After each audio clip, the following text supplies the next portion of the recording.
ಇವತ್ತಿನ ಪರಿಸ್ಥಿತಿ ಏನಾಗಿದೆ ಗೊತ್ತಾ ಸರ್? ಬೆಂಗಳೂರಲ್ಲಿ ಇವತ್ತು ಕೆಲ್ಸಕ್ಕೆ ಹೋಗಿಲ್ಲ ಅಂದ್ರೆ ನಾಳೆ ಬರಬೇಡ ಅಂತಾರೆ. ನಾಳೆಯಿಂದ ಅವ್ನ ವ್ಯವಸ್ಥೆ, ಅವ್ನ ಪರಿಸ್ಥಿತಿ ಏನಾಗ್ಬೇಕು ಪಾಪ?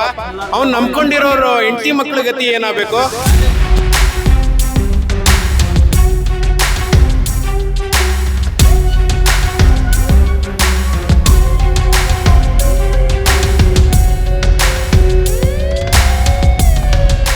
ಆಧಾರ್ ಕಾರ್ಡ್ ಅಪ್ಡೇಟ್ ಮಾಡೋಕ್ಕೆ 3 ದಿವಸದಿಂದ ಅಡ್ಡಾಡ್ತಾ ಇದ್ದೀವಿ. ನಾಳೆ ಬನ್ನಿ ಅಂತ ಹೇಳ್ತಾರೆ.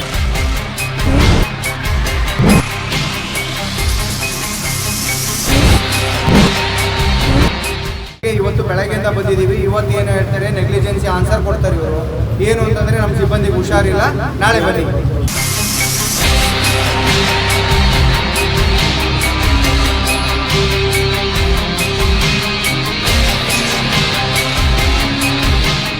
ಟೋಕನ್ ಇಶ್ಯೂ ಮಾಡ್ತೀವಿ, ಇವತ್ತಾಗಲ್ಲ ಮಂಡೆಗೆ ಮಾಡ್ತೀವಿ, ಆಪರೇಟರ್ ಇಲ್ಲ ಅಂತಾರೆ.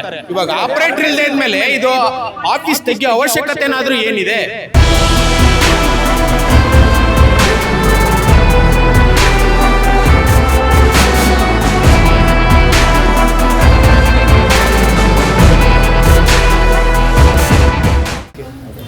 ನೋಡಿ, ಜನ 6 ಗಂಟೆಗೆ ಬಂದಿದ್ದಾರೆ ಇಲ್ಲಿ. ಆಧಾರ್ ಕಾರ್ಡ್ ಅಪ್ಡೇಟ್ ಮಾಡೋಕ್ಕೆ 3 ದಿವಸದಿಂದ ಅಡ್ಡಾಡ್ತಾ ಇದ್ದೀವಿ. ನಾಳೆ ಬನ್ನಿ ಅಂತ ಹೇಳ್ತಾರೆ. ಇವರು ಟೋಕನ್ ಲಿಮಿಟ್ ಬಂದ್ಬಿಟ್ಟು 80 ಟೋಕನ್ ಕೊಡ್ತಾರೆ ಎವ್ರಿ ಡೇ. ಆಯ್ತಾ? ಬಿಟ್ವೀನ್ ಅಲ್ಲಿ ಖಾಲಿ ಕೂತ್ರು ಕೆಲಸ ಮಾಡಲ್ಲ. ಇಲ್ಲಿ ನಮ್ಮ ದಾಸರಳ್ಳಿ ಮತಕ್ಷೇತ್ರದಲ್ಲಿ ಇರ್ತಕ್ಕಂಥದ್ದು ಇದು ಬೆಂಗಳೂರು 1, ಇದು ಒಂದೇ. ಇಲ್ಲಿ ಮ್ಯಾನ್ ಪವರ್ ಜಾಸ್ತಿ ಆಗ್ತಾ ಇದೆ ಎವ್ರಿ ಡೇ. ಬಟ್ ಇವರು ಸಿಬ್ಬಂದಿನ ಎಕ್ಸ್ಟ್ರಾ ಹೈಯರ್ ಮಾಡ್ತಾ ಇಲ್ಲ. ಸೊ ಈ ಪ್ರಾಬ್ಲಮ್ಗೆ ಇವತ್ತು ಬೆಳಗ್ಗೆಯಿಂದ ಬಂದಿದ್ದೀವಿ. ಇವತ್ತು ಏನು ಹೇಳ್ತಾರೆ, ನೆಗ್ಲಿಜೆನ್ಸಿ ಆನ್ಸರ್ ಕೊಡ್ತಾರೆ ಇವರು. ಏನು ಅಂತಂದರೆ ನಮ್ಮ ಸಿಬ್ಬಂದಿಗೆ ಹುಷಾರಿಲ್ಲ, ನಾಳೆ ಬನ್ನಿ ಅಷ್ಟೇ. ನಾವು ಬೆಳಗ್ಗೆ 6 ಅದೇ ಬೆಳಗ್ಗೆ 6 ಗಂಟೆಯಿಂದ ನಾವು ಇದ್ದೀವಿ ಇಲ್ಲಿ. ಇವಾಗ ಕಟ್ಟಡ ಇದೆಲ್ಲ ಫ್ರೀ, ಸಾರ್ವಜನಿಕ ಸೇವೆ. ಹೌದು. ಈಗ ಅವ್ರ ಸಿಬ್ಬಂದಿ ಬಂದಿಲ್ಲ ಅಂದ್ರೆ ಅದಕ್ಕೆ ಯಾರು? ನಾವು ಅದಕ್ಕೆ ಕಟ್ಟಡಕ್ಕೆ ನಾವು ಅದನ್ನೇ ಕೇಳ್ತಾ ಇರೋದು. ಆಲ್ಟರ್ನೇಟಿವ್ ಸ್ಟಾಪ್ ಬರ್ಲಿ, ಇಲ್ಲಿರೋರ್ದು ಕೆಲಸ ಆಗ್ಲಿ ಇವತ್ತು ಅಷ್ಟೇ. ಫ್ರೀ ಸರ್ವಿಸ್ ಕೊಡ್ಲಿ ಅವರು. ನಾವೇನ್ ಹೇಳ್ತಾ ಬೇರೆ ಸೆಂಟರ್ ಇಂದ ಹಾಕ್ಬೋದಲ್ಲ? ಆಲ್ರೆಡಿ ಅಲ್ಲಿ ಟೋಕನ್ ಕೊಟ್ಟಿದೀವಲ್ಲ, ಆಲ್ರೆಡಿ ಟೋಕನ್ ಇಶ್ಯೂ ಮಾಡಿದೀವಲ್ಲ. ಎಲ್ಲಿ? ಎಲ್ಲ ಸೆಂಟರ್ ಇಲ್ಲಿರೋ ಜನ ಎಲ್ಲ ಹೋಗ್ಬೇಕು. ಶೆಟ್ರಿ, ನೀವು ಒಳ್ಳೆಯವರಿದ್ದೀರಿ, ನಿಮ್ ಸಿಬ್ಬಂದಿಗಳನ್ನ ಇಡ್ತಾ ಇಲ್ಲ. ಸರಿ ಮಾಡ್ತೀನಿ ನಾನು. ಯಾಕಂದ್ರೆ ಈ ಸೆಂಟರ್ದು 1-2 ಕಂಪ್ಲೇಂಟ್. ಎಷ್ಟು ಕಂಪ್ಲೇಂಟ್ ನಾನು ಸುಮಾರು 5-6 ವರ್ಷದಿಂದ ನಾನೇ ಅಟೆಂಡ್ ಒಂದು ಸಲ ಆಧಾರ್ ಅಪ್ಡೇಟ್ ಮಾಡಬೇಕು. ಒಬ್ಬ ಪ್ರಜೆ 3 ರಿಂದ 4 ಸಲ ಬರಬೇಕು. ಈಗ ಏನಾಗಿದೆ, ಇವತ್ತು ಬರಬೇಕಾದ ಆಪರೇಟರ್ ಏನಿದ್ದಾರೆ ಅವ್ರು ಹುಷಾರಿಲ್ಲದೆ ಅಡ್ಮಿಟ್ ಆಗಿದ್ದಾರೆ. ಸಡನ್ ಆಗಿ ಆಗಿರೋದ್ರಿಂದ ನನಗೆ ಇವತ್ತು ಸೊಲ್ಯೂಷನ್ ಕೊಡೋಕೆ ಆಗ್ತಾ ಇಲ್ಲ. ಇವತ್ತಿಗೆ ಆಗ್ತಾ ಇಲ್ಲ.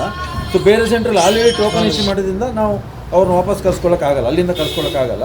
ಇಳಿಸಿ ಅದಕ್ಕೆ ಏನೊಂದು ಆಲ್ಟರ್ನೇಟಿವ್. ಒಬ್ಬರೇ ಸಿಬ್ಬಂದಿ ನಂಬ್ಕೊಂಡಿದ್ರೆ ನೀವು ಆಧಾರಲ್ಲಿ ಸ್ಪೆಷಲ್ ಅದು ಒಂದು ಎಕ್ಸಾಮ್ ಬರೀಬೇಕಾಗುತ್ತೆ. ಸರ್ಟಿಫೈಡ್ ಆಪರೇಟರ್ ಮಾತ್ರ ಮಾಡೋಕ್ಕಾಗುತ್ತೆ. ಅವ್ರು ಒಬ್ಬರೇ ಇದ್ದಾರೆ. ಸೊ ಇನ್ನೊಂದು ಹಾಕ್ಲಿಕ್ಕೆ ಅರೇಂಜ್ ಮಾಡಿ, ನೀವು ಕೂತ್ಕೊಂಡು ಮಾಡಿ. ಅವರಿಲ್ಲ ಅಂದ್ರೆ ನನಗೆ ಸರ್ಟಿಫಿಕೇಶನ್ ಇಲ್ಲ ಸರ್, ಆ ಥರ ಅಲ್ಲ. ಸರ್ಟಿಫೈಡ್ ಎಲ್ಲ ಗೊತ್ತಿರ್ತದಲ್ಲ ನಿಮಗೆ. ಗೊತ್ತಿಲ್ಲ, ಮೆಷಿನ್ ಎಲ್ಲ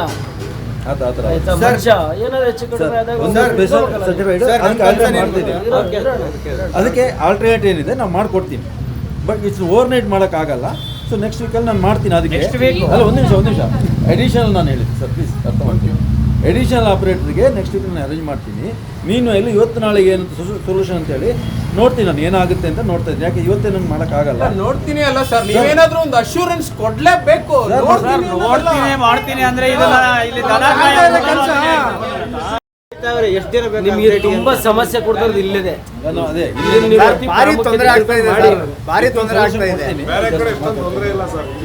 ಬರೀ ಇಲ್ಲಿ ನಿಮ್ಮದು ಇಲ್ಲಿದೆ. ನಮಗೆ ನಮ್ಮ ಡೈರಿ ನೋಡಿದ್ರು ಅಷ್ಟೇ, ನಿಮ್ದು ಎಷ್ಟು 15-20 ಕಂಪ್ಲೇಂಟ್ ನಾನೇ ಅಟೆಂಡ್ ಮಾಡಿದ್ದೀನಿ. ಹಂಗಾಗಿ ಯಾರನ್ನ ಕರೆದಿ ಮಾಡ್ತೀನಿ. ಮಾಡಿ ಇವತ್ತಾಗಲ್ಲ ಅಂತಾರೆ ಅವರು. ಸರ್ ಇವತ್ತಿಗೆ ಅಂತ ಆಗಲ್ಲ ನನ್ನ ಹತ್ರ. ಬಿಡಲ್ಲ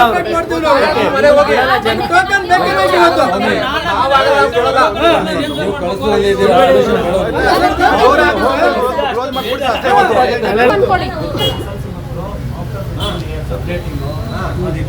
ಸರ್ ಇದಕ್ಕೆ 100 ಮೆಸೇಜ್ ಬರ್ತಾ ಇದೆ ಸರ್. ಮಾಡಿಸಿ ಕಾರ್ಡ್ ಇನ್ವ್ಯಾಲಿಡ್ ಆಗಿದೆ. ಏನು ಮಾಡ್ತಾರೆ ಈಗ ಬೇಜವಾಬ್ದಾರಿ ಪೇರೆಂಟ್ಸ್ ನಮಗೆ ಬೇಡ ಇದು ಅಂತ ಹೇಳ್ತಾರೆ. ನಾನು ಒಂದು ದಿವಸ ಸ್ಪ್ಯಾನ್ ತಗೋತೀನಿ. ನಾಳೆಗೆ ಹೇಳಲ್ಲ, ಗ್ಯಾರಂಟಿ ಆಗಿರೋದ್ರಿಂದ ಸಂಡೆಗೆ ನಾನು ಟೋಕನ್ ಕೊಡ್ತೀನಿ. ಯಾಕಂದ್ರೆ ಹೇಳ್ತೀನಿ ಕೇಳಿ, ನಾಳೆಗೆ ಗ್ಯಾರಂಟಿ ಕೊಡಕ್ಕಾಗಲ್ಲ ಪಾಪ ಹುಷಾರಿದೆ, ಸೊ ನಾಳೆ ಬರ್ದೇ ಇದ್ರೆ ತೊಂದರೆ ಆಗುತ್ತೆ ಮೀನನ್ನು ಬೇರೆ ಅರೇಂಜ್ ಮಾಡ್ತೀನಿ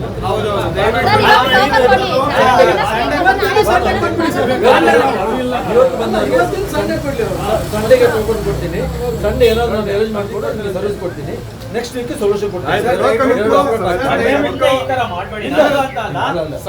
ಸರ್ ಯಾವ ಸಿಬ್ಬಂದಿನೂ ಅವ್ರು ಬಂದಿಲ್ಲ ಅಂತಾರಲ್ಲ, ಅದು ಪ್ರಾಮಾಣಿಕತೆ. 6 ಗಂಟೆಯಿಂದ ಇಲ್ಲಿ ಕೂತಿರೋದು 100 ಜನ ಇದ್ದಿದ್ದು. ಶೆಟ್ರೆ ಇವಾಗ ಇದು ರೈಸ್ ಆಗಿದೆ, ಹೌದು ಸರ್. ಯಾವಾಗ್ಲೂ ಜನ ಹಿಂಗ್ ಮಾಡಲ್ಲ, ಖಂಡಿತ ಗೊತ್ತು. ಇವಾಗ ಏನಾದ್ರು ಮಾಡಿ ಮತ್ತೆ ಅವರೆಲ್ಲ ಸೊಲ್ಯೂಷನ್ ಮಾಡೋಣ ಸರ್. ಸರ್ ಒಂದೇ ಸರ್ 100 people ಇಲ್ಲಿ waiting sir, 100 people waiting. Operator ಇದಾರಲ್ಲ, ಡ್ಯೂಟಿಗೆ ಹೋಗ್ತಾರೆ ಸರ್ ಎಲ್ಲ. ಫೋನ್ ತಗೊಳ್ಳಿ. ಇಲ್ಲಿ ಬಂದು ಎಲ್ಲ ಇಲ್ಲಿ ಇರೋರೆಲ್ಲ ಯಾರು ಹೇಳಿ, ಗೊತ್ತಿಲ್ಲ. ಮಿಡ್ಲ್ ಕ್ಲಾಸ್ ಪೀಪಲ್ ದಾಸಹಳ್ಳಿ ವಲಯದಲ್ಲಿ ಇರೋದು. ಹೌದು, ಕೂಲಿ ಅಲ್ಲಿ ಯಾರು ಇದಾರೆ ಇವರು, ಒಬ್ಬ ಎಕ್ಸ್ಟ್ರಾ ಒಂದು ಆಪರೇಟಿಂಗ್ ಹಾಕಕ್ ಆಗ್ತಾ ಇಲ್ಲ ಅಂದ್ರೆ ಈ ಸಮಾಜ ಎಲ್ಲಿ ಹೋಗಿದೆ ಸರ್? ನಮ್ಮ ಸ್ಥಿತಿ ಏನಾಗಿದೆ ಅದು ನಾವು ಥಿಂಕ್ ಮಾಡ್ಬೇಕಾಗಿದೆ ಇವಾಗ.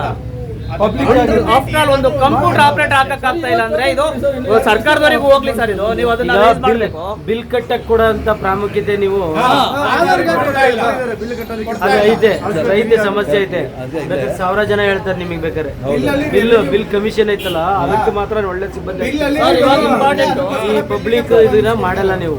ಇಲ್ಲಿ ಹಾಗೆ ನಿಮ್ ಸೆಕ್ಯೂರಿಟಿ ನೋಡು, ನಾಯಿಗೆ ಬೈದಂಗ್ ಬೈತಾರೆ. ನಿಮ್ ಸೆಕ್ಯೂರಿಟಿ ಯಾರೋ ಒಬ್ಬ ಇದಾನೆ ಇಲ್ಲಿ, ನಾಯಿಗೆ ಬೈದಂಗ್ ಬೈದಾನೆ. ಪ್ರೆಸೆಂಟ್ ಅವ್ನು ಬೆಂಗಳೂರನ್ನೇ ನಂಗೆ ಆಡ್ತಾ ಇದ್ದ ಅವನು. ನೋಡಿ ನಾರಾಯಣರೇ, ಟೋಕನ್ ಇಲ್ಲದೆ ಆಧಾರ್ ಇವ್ರು ಅಪ್ಡೇಟ್ ಮಾಡೋದಾಗ್ಲಿ, ನ್ಯೂ ಆಧಾರ್ ಇದು ಮಾಡೋದಾಗ್ಲಿ ಏನೂ ಮಾಡಲ್ಲ. ಟೋಕನ್ಗೆ ಬನ್ನಿ ಅಂತಾರೆ. ಟೋಕನ್ಗೆ 6ರಿಂದ 5 ಗಂಟೆಯಿಂದ ಜನ ಬಂದು ಕ್ಯೂ ನಿಂತ್ಕೊಂಡ್ರೆ, ಇವತ್ತು ಬಂದು 8 ಗಂಟೆಗೆ ಒಬ್ರು ಹೇಳ್ತಾರೆ ಸ್ಟಾಫ್ ಇಲ್ಲ ಮನೆಗೆ ವಾಪಸ್ ಹೋಗಿ ಅಂತ. ನಿಂತಿರೋರು ಮಕ್ಕಳು ಮರಿನೆಲ್ಲ ಕರ್ಕೊಂಬಂದು ನಿಂತಿರೋರು ಏನು ಮಾಡಬೇಕು? ಇವಾಗ ಎಷ್ಟಾಯ್ತು ಟೈಮ್? 10 ಗಂಟೆಗೆ ಬರ್ತಾರೆ ಇವರು, 10:30ಗೆ ಬಂದು ಇವ್ರು ಯಾವಾಗ ಟೋಕನ್ ಇಶ್ಯೂ ಮಾಡೋದು, ಯಾವಾಗ ಇನ್ನೊಬ್ಬ ರೆಪ್ರೆಸೆಂಟೇಟ್ನ ಆಪ್ರೇಟ್ಗೆ ಹಾಕೋದು, ಏನ್ ಕೆಲಸ ನಡೀತಾ ಇದೆ ಒಂದು ಗೊತ್ತಾಗ್ತಾ ಇಲ್ಲ ಸರ್. ಅವ್ರೇನೋ ಇವಾಗ ಏನೋ ಟೋಕನ್ ಇಶ್ಯೂ ಮಾಡ್ತೀವಿ, ಇವತ್ತಿಗಾಗಲ್ಲ ಮಂಡ್ಯಾಗ ಮಾಡ್ತೀವಿ, ಆಪರೇಟ್ರೇ ಇಲ್ಲ ಅಂತಾರೆ. ಇವಾಗ ಆಪರೇಟರ್ ಇಲ್ಲದೆ ಇದ್ಮೇಲೆ ಇದು ಆಫೀಸ್ ತೆಗಿಯೋ ಅವಶ್ಯಕತೆನಾದ್ರೂ ಏನಿದೆ? ಇಲ್ಲಿ ಕೆಲಸ ಮಾಡೋರೇ ಗತಿ ಇಲ್ಲದೆ ಇದ್ಮೇಲೆ ಇದನ್ನ ತೆಕ್ಕೊಂಡು ಕೂತ್ಕೊಳ್ಳೋ ಅವಶ್ಯಕತೆ ಏನಿದೆ ಅಂತ ನಾನು ಕೇಳೋದಷ್ಟೇ. ಬರೀ ದುಡ್ಡು ಕಡೆ ಬಿಲ್ಲು, ಯಾಕೆಂದ್ರೆ ರೆವಿನ್ಯೂ ಅದು ದುಡ್ಡು ಬರುತ್ತೆ. ಇವರಿಗೆ ಎಲ್ಲಿ ರೆವಿನ್ಯೂ ಬರುತ್ತೆ ಅದು ಏನ್ ಮಾಡ್ಬೇಕು? ಇವಾಗ ಇದ್ರಲ್ಲಿ ಬಂದಿರೋರು ಇವಾಗ ಬಂದಿರೋರು, ಬೆಳಗ್ಗೆಯಿಂದ ಬಂದಿರೋರೆಲ್ಲ ಆಲ್ರೆಡಿ ಹೋದ್ರು ಕೆಲ್ಸಕ್ಕೆ ರಜಾ. ಇವತ್ತಿನ ಪರಿಸ್ಥಿತಿ ಏನಾಗಿದೆ ಗೊತ್ತಾ ಸರ್? ಬೆಂಗಳೂರಲ್ಲಿ ಇವತ್ತು ಕೆಲ್ಸಕ್ಕೆ ಹೋಗಿಲ್ಲ ಅಂದ್ರೆ ನಾಳೆ ಬರಬೇಡ ಅಂತಾರೆ. ನಾಳೆಯಿಂದ ಅವ್ನ ವ್ಯವಸ್ಥೆ, ಅವ್ನ ಪರಿಸ್ಥಿತಿ ಏನಾಗ್ಬೇಕು ಪಾಪ? ಅವ್ನು ನಂಬ್ಕೊಂಡಿರೋರು ಹೆಂಡತಿ ಮಕ್ಳ ಗತಿ ಏನಾಗಬೇಕು? ಇವಾಗ ಅದ್ಯಾವುದೋ ಒಂದು ಮಗು ಬಂದಿದೆ, 2nd PUC, ಕಾಲೇಜ್ಗೆ ಹೋಗೋದು ಬಿಟ್ಟು 2 ದಿವಸದಿಂದ ಆ ಮಗು ಪಾಠ ಯಾರು ಕೊಡ್ತಾರೆ? ಆಲ್ ಟಿಕೆಟ್ ಕೊಡಲ್ಲ ಅಂತ ಕೂತಿದ್ದಾರೆ. ಇಲ್ಲಿ ಅಪ್ಡೇಟ್ ಆಗದೆ ಇದ್ರೆ ಏನು ಆಲ್ ಟಿಕೆಟ್ ಸಿಗುತ್ತೆ? ಏನು ಎಕ್ಸಾಮ್ ಬರೆಯುತ್ತಾ ಆ ಮಗು? ಇದನ್ನೆಲ್ಲ ಗೊತ್ತಾಗದೇ ಇಲ್ವಾ ಸರ್ಕಾರಕ್ಕೆ? ವ್ಯವಸ್ಥೆ ಸರಿಯಾಗಬೇಕು. ನಮ್ಮ ವ್ಯವಸ್ಥೆ ಏನಿದೆಯೋ ಇದು ಸರ್, ಶಾಸಕರಿಗೆ ಇದೆಲ್ಲ ಗೊತ್ತಿಲ್ಲದೆ ಇರೋ ವಿಷಯ ಏನಿಲ್ಲ, ಅವ್ರಿಗೂ ಪ್ರತಿಯೊಂದು ಗೊತ್ತಿದೆ. ಯಾರು ಮುಂದೆ ಬರ್ತಾ ಇಲ್ಲ ಅಷ್ಟೇ. ಇವಾಗ ಇಲ್ಲಿ ಸ್ಟಾಫ್ ಇಲ್ಲ ಅಂತ ಇವ್ರಿಗೆ ಗೊತ್ತಿದೆ. ಒಬ್ಬ ಸರ್, ಇಡೀ ದಾಸರಳ್ಳಿ ಕ್ಷೇತ್ರ ಎಷ್ಟು ದೊಡ್ಡದು ಅಂತ ಗೊತ್ತಿದೆ. ದಿವಸಕ್ಕೆ 80 ಜನ ಅಂತೂ ಬಂದೇ ಬರ್ತಾರೆ ಆಧಾರ್ ಅಪ್ಡೇಟ್ ಮಾಡಕ್ಕೆ. ಒಬ್ಬರನ್ನ ಸರ್, ಅವ್ರ ಟಾರ್ಗೆಟ್ ಇರೋದು 80 ಅಂತೆ. 80 ಜನಕ್ಕೆ ಅವರು ಒಬ್ಬ ಸ್ಟಾಫ್ ನಿಟ್ಕೊಂಡು, ಆ ಸ್ಟಾಫ್ಗೇನೋ ಎಮರ್ಜೆನ್ಸಿ ಆಯಿತು, ಆಲ್ಟರ್ನೇಟ್ ವ್ಯವಸ್ಥೆ ಮಾಡ್ಕೊಳ್ಳೋ ಕರ್ತವ್ಯ ಅವ್ರದ್ದು ಸರ್. ಮಾಡಿ ಜನಗಳಿಗೆ ಸರ್ವಿಸ್ ಕೊಡೋದು, ಸರ್ವಿಸ್ ಪ್ರೊವೈಡರ್ ಅವರು, ಜನಗಳಿಗೆ ಸರ್ವಿಸ್ ಕೊಡ್ಬೇಕು ಅವರು. ಅವ್ರ ಉದ್ದೇಶ ಅದು. ಅದನ್ನ ಮಾಡ್ಬೇಕು ಅವ್ರು. ಅದನ್ನ ಮಾಡದೆ ಇವತ್ತು ಸ್ಟಾಫ್ ಬಂದಿಲ್ಲ ಹೋಗಿ ಅಂದ್ರೆ ಏನು ಅರ್ಥ? ಅದು ಬಂದಿರೋರೆಲ್ಲ ಏನು ಮಾಡಬೇಕು? ಕೆಲಸ ಕಾರ್ಯ ಬಿಟ್ಟು ಬಂದಿರೋರೆಲ್ಲ ನಾವು ಕೇಳ್ಕೊಳ್ಳೋದು ಇಷ್ಟೇ. ಇವಾಗ ಇಲ್ಲ, ಅದು ಬರಲಿ ಅಂತ ಇದೆ. ಇವಾಗ ಏನಿಲ್ಲ, ಇದಕ್ಕೆ ಏನಾದರೂ ಒಂದು ಇವಾಗ ಬಂದಿರೋರು ಜನಗಳಿಗೆ ಅನ್ಯಾಯ ಆಗಬಾರ್ದು. ಇವಾಗ ಬಂದಿರೋರು ಅವ್ರೇನೋ ಟೋಕನ್ ಇಶ್ಯೂ ಮಾಡಿ ಸಂಡೆಗೆ ಇದು ಮಾಡ್ಕೊಡ್ತೀವಿ ಅಂತಾರೆ. ಸೊ ಕೊಡಲಿ, ಜನ ಒಪ್ಕೊಂಡಿದ್ದಾರೆ, ಸಂಡೇ ಬಂದು ಮಾಡಿಸ್ಕೊಂಡು ಹೋಗ್ತೀವಿ. ಇನ್ನೇನು ಮಾಡೋದು? ನಾವು ಓಟ್ ಹಾಕಿದ ತಪ್ಪಿಗೆ ನಮ್ಮ ಮನೆ ನಾವು ಬರಬೇಕು, ನಮ್ಮ ಕೆಲಸ ಆಗಬೇಕು. ಯಾಕೆಂದರೆ ಸರ್ಕಾರ ಏನು ಮಾಡಿದೆ ಅಂದರೆ, ಈ ಆಧಾರ್ ಅಂತ ಏನು ಮಾಡಿದ್ದಾರೆ, ಇದಿಲ್ಲದೆ ಏನೂ ನಡೆಯಲ್ಲ. ಒಂದು ಹುಲ್ಕಡ್ಡಿ ಕೂಡ ಎತ್ತೋ ಶಕ್ತಿ ನಮಗಿಲ್ಲ. ಆ ಥರ ಮಾಡಿಟ್ಟಿದ್ದಾರೆ. ಆ ವ್ಯವಸ್ಥೆಯಲ್ಲಿ ನಾವು ಬದುಕ್ತಾ ಇದ್ದೀವಿ. ಇವ್ರು ಹೇಳ್ತಾರೆ ಇದು ಸಾಧ್ಯವಾದರೆ ಯಾವುದೋ ಶೆಟ್ಟಳ್ಳಿಗೆ ಹೋಗಿ ಮಾಡಿಸ್ಕೊಳ್ಳಿ ಅಂತ. ನನಗಿಲ್ಲಿ ಮನೆ ಹತ್ರ ಇರೋದು ಬಿಟ್ಟು ನಾನು ಅಲ್ಲೋಗೋ ಅವಶ್ಯಕತೆ ಏನಿದೆ? ಅಲ್ಲಿ ಹೋಗಿ ಮಾಡಂಗಿದ್ರೆ ಇದನ್ನ ಮುಚ್ಚಿಬಿಡ್ಲಿ, ಎಲ್ಲ ಅಲ್ಲೇ ಹೋಗ್ತಾರೆ, ಅಲ್ಲೇ ಇನ್ನೊಂದು ಸ್ವಲ್ಪ ವೈಡ್ ಮಾಡಲಿ, ಅಲ್ಲೇ ಇನ್ನೊಂದು 10 ಮಿಷಿನ್ ಹಾಕ್ಲಿ. ತೊಂದರೆ ಆಗಿದೆ ಪಬ್ಲಿಕ್ಗೆ. ಯಾಕೆಂದರೆ ಆಪ್ರೇಟರ್ ಏನು ಬರಬೇಕಾಗಿತ್ತು ಇವತ್ತು ಅವರು ಹುಷಾರಿಲ್ಲದೆ ಇವತ್ತು ಅಡ್ಮಿಟ್ ಆಗಿದ್ದಾರೆ. ಸಡನ್ನಾಗಿ ಆ ಥರ ಆಗಿರೋದ್ರಿಂದ ನಮ್ಮ ಇಂಟಿಮೇಷನ್ ಮಾಡೋಕ್ಕೂ ಆಗಿಲ್ಲ ಪಬ್ಲಿಕ್ಕಿಗೆ. ಸೊ ಬಂದಿದ್ದಾರೆ, ಬಂದವರು ಕ್ಯೂನಲ್ಲಿದ್ದಾರೆ. ಈಗ ನಾನು ಅಷ್ಟೇ ಒಂದು ಆಧಾರ್ ಆಪ್ರೇಟರ್ ಅಂತ ಹೇಳಿದ ಮೇಲೆ ಅವರು ಸರ್ಟಿಫೈಡ್ ಆಪ್ರೇಟರ್ ಆಗಬೇಕಾಗುತ್ತೆ. ಬೇರೆ ಆಪ್ರೇಟರ್ ಇದ್ರೂ ನಾವು ಅವರು ಏನೋ ಸರ್ವಿಸ್ ಕೊಡೋಕ್ಕಾಗಲ್ಲ. ಅದರಿಂದಾಗಿ ಇವತ್ತು ಐ ಆಮ್ ಸಾರಿ ಕೊಡೋಕ್ಕಾಗ್ತಾಯಿಲ್ಲ ಸರ್ವಿಸ್. ಸೊ ಇವತ್ತು ಅವ್ರು ಅಡ್ಮಿಟ್ ಆಗಿರೋದ್ರಿಂದ ನಾಳೆನೂ ನಾನು ಅದ್ರ ಬಗ್ಗೆ ಅಶ್ಯೂರೆನ್ಸ್ ಕೊಡೋಕ್ಕಾಗಲ್ಲ. ಅದರಿಂದ ಸಂಡೇಗೆ ನಾನು ಟೋಕನ್ ಕೊಡಿಸ್ತಾ ಇದ್ದೀನಿ. ಸಂಡೇ ನಾನು ಬೇರೆಯವ್ರಿಗೆ ಟೋಕನ್ ಕೊಡೋಲ್ಲ. ಬೇರೆ ಸರ್ವಿಸ್ ಬೇರೆಯವ್ರಿಗೆ ಆಧಾರ್ ಇಲ್ಲ, ಓನ್ಲಿ ಈ ಜನಗಳ ಮುಗಿದ ಮೇಲೆ ಬೇರೆಯವ್ರಿಗೆ ಆಧಾರ್ ಸರ್ವಿಸ್ ಕೊಡ್ತೀನಿ ನಾನು. ಸೊ ಈಗ ಸೊಲ್ಯೂಷನ್. ಮತ್ತು ಫರ್ದರ್ ಜನ ನೀವು ಹೇಳ್ದಂಗೆ ಕೇಳಂಗಾಯ್ತದ. ಇಲ್ಲ ಸರ್, ಆ ಥರ ಅಲ್ಲ ಆಗಿದೆ. ನಾನು ತಪ್ಪು ಅಂತಲ್ಲ, ನಾವು ಇರೋದು ಸರ್ವಿಸ್ ಕೊಡಬೇಕಾದ್ರೆ ಕೆಲವು ಸರಿ ಈ ಥರ ಲೋಪದೋಷ ಆಗುತ್ತೆ, ಡಿಪೆಂಡೆನ್ಸಿ ಇರುತ್ತೆ. ಸೊ ಅದರಿಂದಾಗಿ ತೊಂದರೆ ಆಗಿದೆ. ಸೊ ಈಗೇನು ಮಾಡ್ತೀನಿ ನಾನು ನೆಕ್ಸ್ಟ್ ಇದು ಒಂದು ಆಪ್ರೇಟರ್ ಇರೋದ್ರಿಂದ ನಮ್ಗೆ ತೊಂದರೆ ಆಗಿದೆ.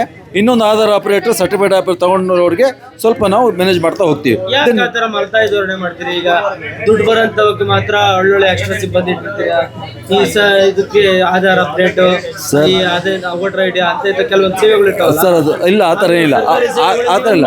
ಇದು ಎಲ್ಲ ಸರ್ವಿಸ್ ಸೇವೆಗಳಿಗೆ ನಾವು ದುಡ್ಡು ತಗೊಂಡು ಮಾಡ್ತಾ ಇಲ್ಲ. ಪಬ್ಲಿಕ್ ಸರ್ವಿಸೇ ಮಾಡೋದಲ್ಲದೆ ದುಡ್ಡು ತೊಗೊಂಡು ಮಾಡ್ತಾ ಇಲ್ಲ. ಏನು ಗೌರ್ಮೆಂಟ್ ಈಗ ಆಧಾರಲ್ಲಿ ಏನು ನಾವು ತೊಗೋತೀವಿ 125-75 ತೊಗೋತೀವಿ, ಅದು ಡಿಪಾರ್ಟ್ಮೆಂಟ್ ಚಾರ್ಜ್ ಅದು, ನಾವು ನಮ್ದಲ್ಲ. ಈವನ್ ಈ ಆಸ್ತಿ ಮಾಡಿದಾಗಲೂ ಅದು BBMP ಏನು ಹೇಳ್ತಾರೆ ಅದನ್ನೇ ಕೊಡ್ತಾ ಹೋಗ್ತಾ ಹೇಳಿದ್ರೆ ಎಕ್ಸ್ಟ್ರಾ ತಗೋತಾ ಇಲ್ಲ ನಾವು ದುಡ್ಡು. ಅಲ್ಲ ಸರ್ವಿಸ್ ಇಲ್ಲ, ಅಲ್ಲ ಕರೆಂಟ್ ಬಿಲ್ಲಿಗೂ ಅಷ್ಟೇ, ಕರೆಂಟ್ ಬಿಲ್ಲಿಗೂ ಅಷ್ಟೇ. ಅದು ಏನು ನಾವು ತಗೋತೀವಿ ಅಮೌಂಟ್ ತಗೋತೀವಿ ಅದ್ರಲ್ಲಿ ಎಕ್ಸ್ಟ್ರಾ ತಗೋತಿಲ್ಲ ನಾವು, ಅಲ್ವಾ? ಅಲ್ಲಲ್ಲ ಹೇಳಿದ್ ನಾನು, ಅಲ್ಲಲ್ಲ ಇಟ್ಸ್ ನಾಟ್, ನಾನು ಹೇಳಿದೆ ಸಂಪಾದನೆಗಾಗಿ ಮಾಡಲ್ಲ, ಸರ್ವಿಸ್ಗಾಗಿ ಮಾಡೋದು ನಾವು. ಇದನ್ನ ಡಿಪಾರ್ಟ್ಮೆಂಟ್ ಪುಕ್ಕಟ್ಟಲ್ಲ, ಡಿಪಾರ್ಟ್ಮೆಂಟ್ ಪರವಾಗಿ ನಾವು ಸರ್ವಿಸ್, ನಾವು ಗೌರ್ಮೆಂಟ್ನವ್ರು ತಾನೆ. ಸೊ ಡಿಪಾರ್ಟ್ಮೆಂಟ್ ಪರವಾಗಿ, ಬೆಸ್ಕಾಂ ಪರವಾಗಿ ನಾವು ಸರ್ವಿಸ್ ಮಾಡ್ತೀವಿ, ಆಧಾರ್ ಡಿಪಾರ್ಟ್ಮೆಂಟ್ ಪರವಾಗಿ ಸರ್ವಿಸ್ ಮಾಡ್ತೀವಿ, EDC BBMP ಪರವಾಗಿ ಸರ್ವಿಸ್ ಮಾಡ್ತೀವಿ. ಸೊ ಅವರ ಪರವಾಗಿ ನಾವು ಸರ್ವಿಸ್ ಕೊಡೋದಿಲ್ಲ. ಸೊ ಕಮಿಷನ್ ಅಂದರೆ ಸರ್ವಿಸ್, ಅದು ಇದಕ್ಕೆ ಮಾತ್ರ ಸರ್. ಬಿಲ್ಡಿಂಗ್ BBMP ಇದೆ, ಫ್ರೀಯಾಗಿ ಕೊಟ್ಟಿದ್ದಾರೆ ನಮಗೆ ಸರ್ವಿಸ್. ಹೌದು, ಅಲ್ಲ ಹೇಳಿದ ನಾನು. ಓಕೆ, ಖಂಡಿತ ಸರ್. ಈಗ ಆಗಿದೆ ಅಲ್ವಾ,